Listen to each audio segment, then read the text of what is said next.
Coucou à tous et bienvenue sur ma chaîne, l'Étoile Divine. Alors aujourd'hui, comme vous pouvez le voir, je vais vous donner quelques différences entre une relation karmique et une relation de flamme jumelle. Alors, juste avant de commencer, je vous remercie, toutes les personnes qui s'abonnent à moi, qui likent mes vidéos, qui me suivent. En tout cas, merci beaucoup pour vos abonnements. Merci beaucoup de me suivre et de partager donc mes vidéos, mes podcasts. Et je vous invite pour ceux qui ne sont pas abonnés, de vous abonner à ma chaîne, d'activer la cloche et de continuer de me suivre et de me suivre aussi dans mes lives. Donc, en tout cas, merci pour tout. Et aujourd'hui, je vais vous parler donc des différences qui existent entre la relation de flamme jumelle et une relation karmique.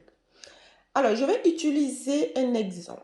Donc, cet exemple-là, il faudra l'écouter vraiment jusqu'au bout pour que vous puissiez comprendre. Comme je fais toujours, j'utilise toujours des exemples ou des métaphores de cours de récré, comme j'appelle. C'est du basique pour que les gens puissent comprendre, en tout cas pour que vous puissiez mieux comprendre simplement, sans aller dans des termes techniques.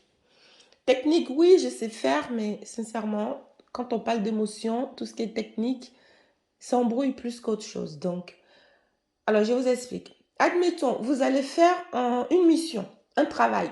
Vous allez... alors, je vais prendre un truc vraiment simple pour que vous puissiez comprendre. Vous allez par exemple faire de la peinture. Donc, vous avez endossé des vêtements pour aller faire votre mission de peinture, de travaux dans une maison, peu importe. Vous êtes parti en mission de travail. Et vous revenez de cette mission-là sans vous changer, sans enlever vos vêtements. Donc, quand vous allez revenir, la mission que vous êtes parti faire va laisser des impacts sur vous, va laisser des marques, des choses sur vous. Donc, quand vous êtes parti faire des travaux je sais pas, de peinture ou des travaux dans une maison, sur vous, il va y avoir pas mal d'impacts. Il va y avoir soit des marques de peinture, soit du placo ou tout un tas de choses sur vous. Vous voyez, les personnes qui sont dans le BTP, quand ils vont travailler, ils ont plein de saletés, enfin, sur les habits, tout ça. Et en fait, ces impacts-là, ça va représenter le karma. Parce que le karma, en fait, c'est le résultat d'une action, peu importe l'action.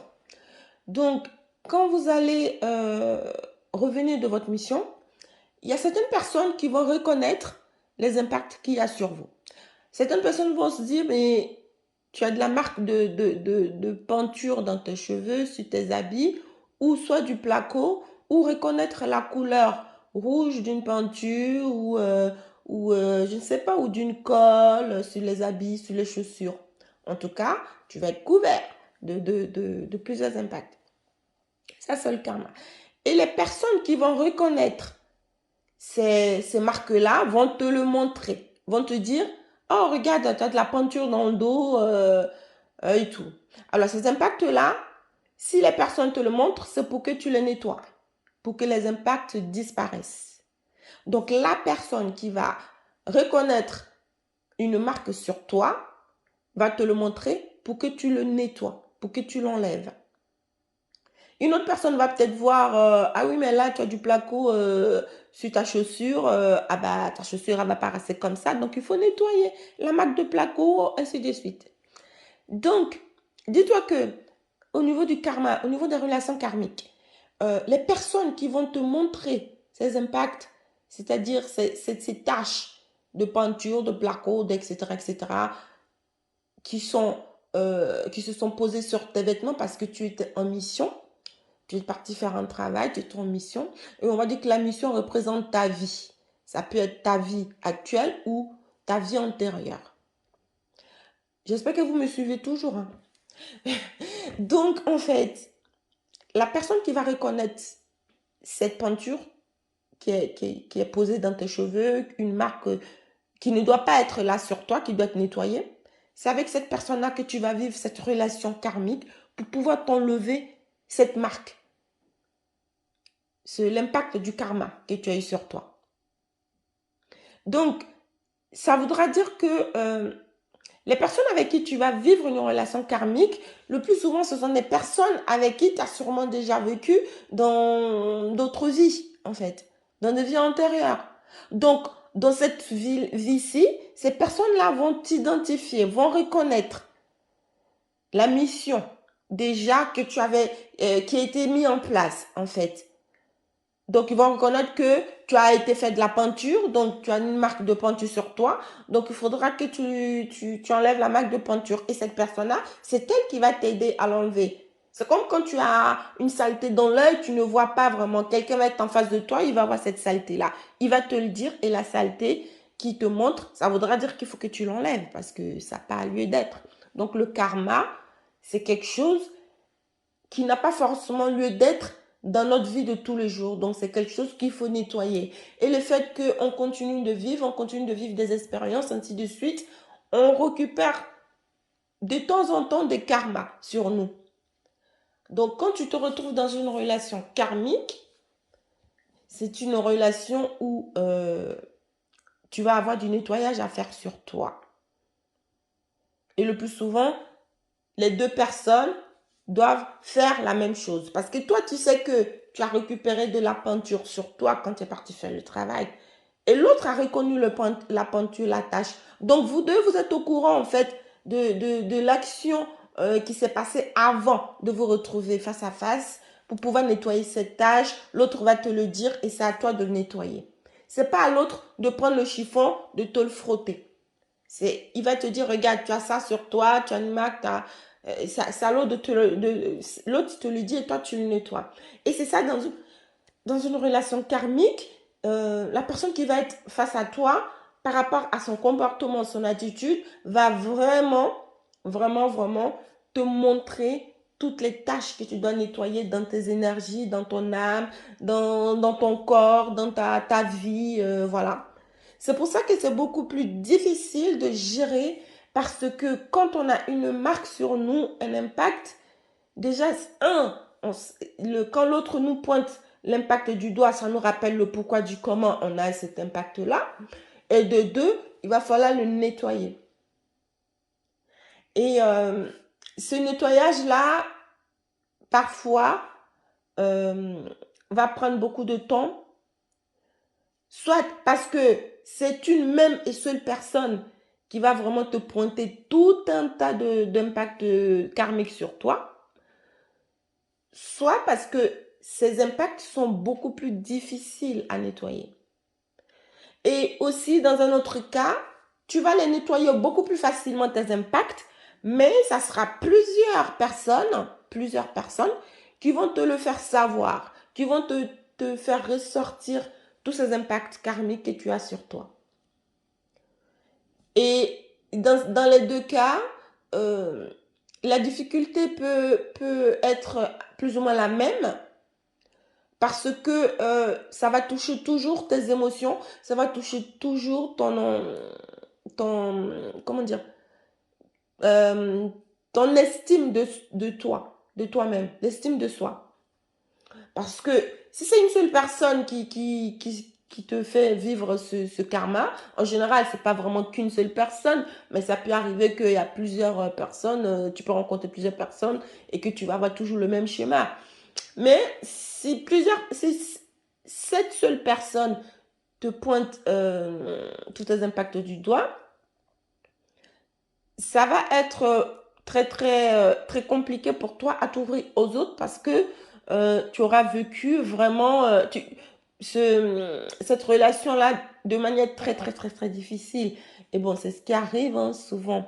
Parce que quand c'est plusieurs personnes, quand ça arrive plusieurs fois, ce schéma, euh, à un moment donné, on garde toujours, parce que c'est justement par rapport à ça que ça arrive plusieurs fois, on garde toujours l'espoir que euh, la nouvelle personne qui va venir ne verra pas ci, ne verra pas ça, n'aura pas à me dire, n'aura pas à me dire ça, et le chemin, il se répète. Ça veut aussi dire que tu ne te nettoies pas correctement. Si tu as l'impact de peinture sur ton pantalon, qu'on te dit, regarde, ton pantalon, il s'est sali parce que voilà, tu as un impact, tiens, tu es parti faire de la peinture, et que tu prends juste une éponge, tu nettoies rapidement, vite fait, sans nettoyer en profondeur, Ça va toujours laisser une petite marque et quelqu'un d'autre va aussi te le montrer. Donc, tu vois ce que je veux dire? Et au bout d'un moment, ça peut t'énerver parce que plusieurs personnes te le montrent en permanence. Et quand ça va t'énerver, il faut que tu comprennes que cet énervement-là, c'est toi en fait. Et l'énervement, dis-toi que tu t'énerves envers toi-même. Parce qu'il y a plein de gens, quand ils disent oui, un tel m'énerve, c'est tout simplement que la personne ressort en toi quelque chose que tu ne veux pas voir. C'est pour ça qu'il faut vraiment se recentrer sur soi quand on vit souvent des relations karmiques comme ça en permanence. Maintenant, je parle de relation de flammes jumelles et la différence. La relation de flammes jumelles fait penser aussi à une relation karmique.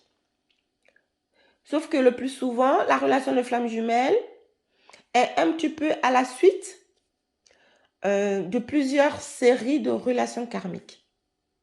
Pourquoi? Parce que je te réexplique encore une fois de plus. Dans le contexte de la peinture, tu es parti faire de la peinture. Tu as récupéré des impacts de peinture sur toi et ces impacts-là représentent ton karma. Donc, tu as croisé beaucoup de personnes qui t'ont fait part, voilà, pour que tu puisses nettoyer tes vêtements sales, en fait, qu'il y a sur toi.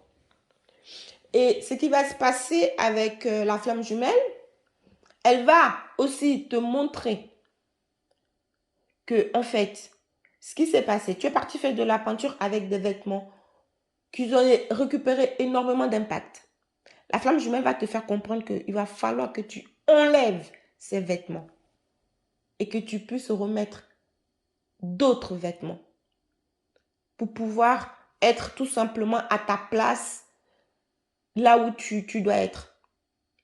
Si tu portes tes vêtements que tu as utilisés pour partir faire de la peinture, quand tu étais dans le domaine de ta mission, tes vêtements, c'était logique que tu puisses les mettre. Mais tu as fini ta mission.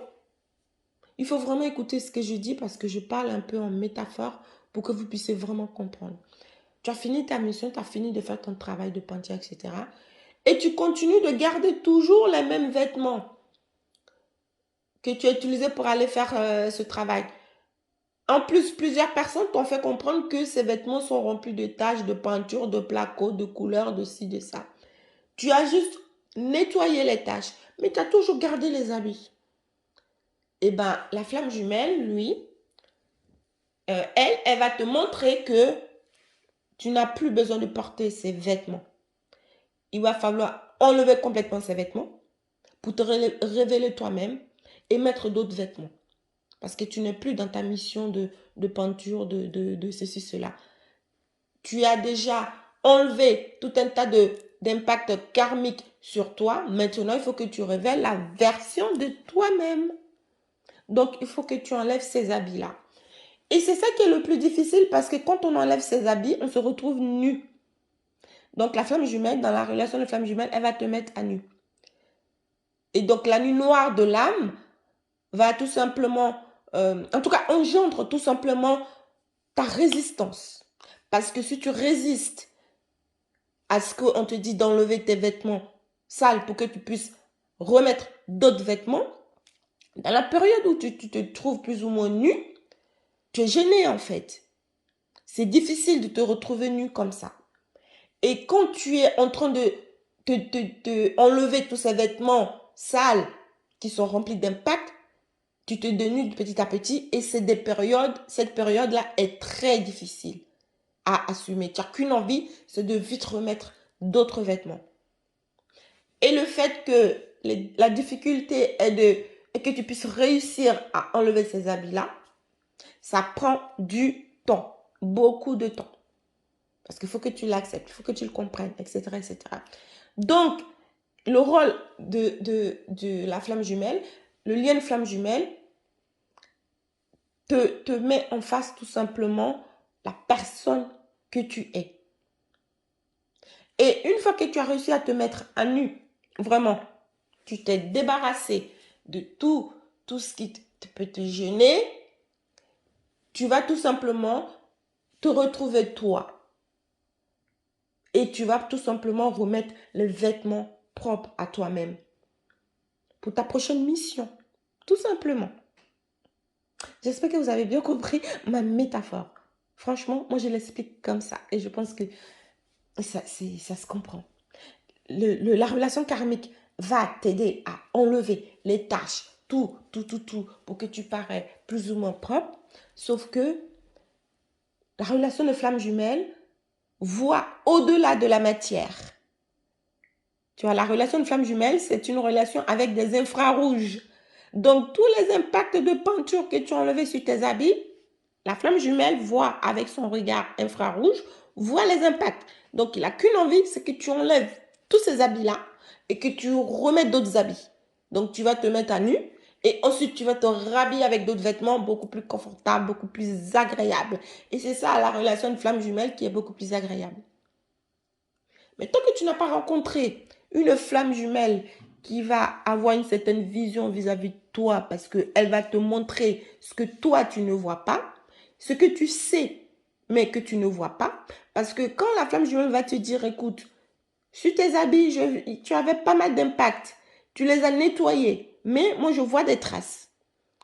Est-ce que tu peux nier cela? Tu ne peux pas nier parce que toi-même, tu sais très bien que tu avais des impacts sur tes fringues et que tu as dû les nettoyer parce que certaines personnes te l'ont dit, donc tu as dû nettoyer.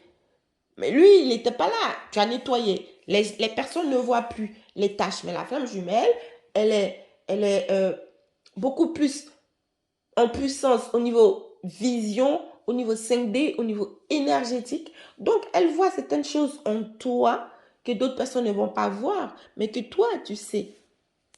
Donc, parce que toi, tu sais, elle sait. Donc, c'est ça, vous êtes en effet miroir. Vous voyez. Vous voyez. Pas vous voyez, hein, mais voyez avec les yeux. Donc, tu comprends mieux la différence entre une relation karmique et une relation de flamme jumelle. Je te l'ai expliqué comme ça pour que tu puisses analyser et comprendre. Donc voilà, si vous n'avez pas compris trop la métaphore, écoutez encore plus encore le podcast, vous allez voir ce que je veux dire. Donc voilà, en tout cas, je vous remercie d'avoir écouté ce podcast et je vous dis à très vite pour un prochain podcast.